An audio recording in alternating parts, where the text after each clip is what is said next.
Abafundi basenyuvesi yaseWalter Sisulu eMthatha bathi abagculisekile ngokudedelwa ngebheyili komphathi wendawo ehlala abafundi osolwa ngokubulala umfundi uSisonke Mbolekwa. uManelisi Mampane wabulala umfundi, abanye balimala ngesikhathi kunombhikisho abafundi wokufuna izindawo zokuhlala ngoMbasa. Izolo udedelwe ngebheyili yezinkulungwane eziyishumi zamarandi. Lo mbhikisho uphazamise ukufunda kulesikhungo.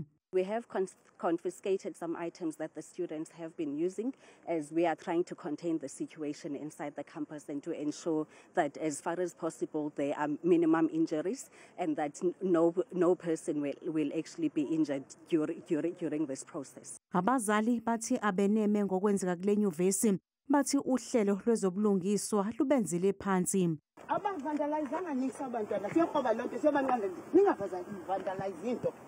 Yenzani into eniyenzayo qha kuzovakala eMzantsi Afrika ba niyashukuma uMampane abuyele ejele.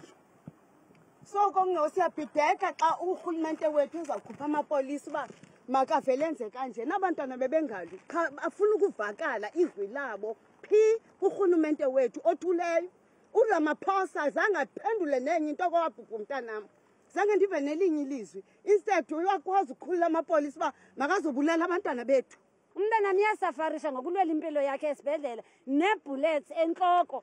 But yonke loo nto leyo into ephambili apha kuba makuze amapolisa azodubula abantwana bethu. It's fine bahlekazi. If ever abantwana bethu niyabadubula, salani senidubula nathi. Abafundi babekwe icala lokususa udlame emphakathini, ukucekela phansi ingqalasizinda nempahla yombuso.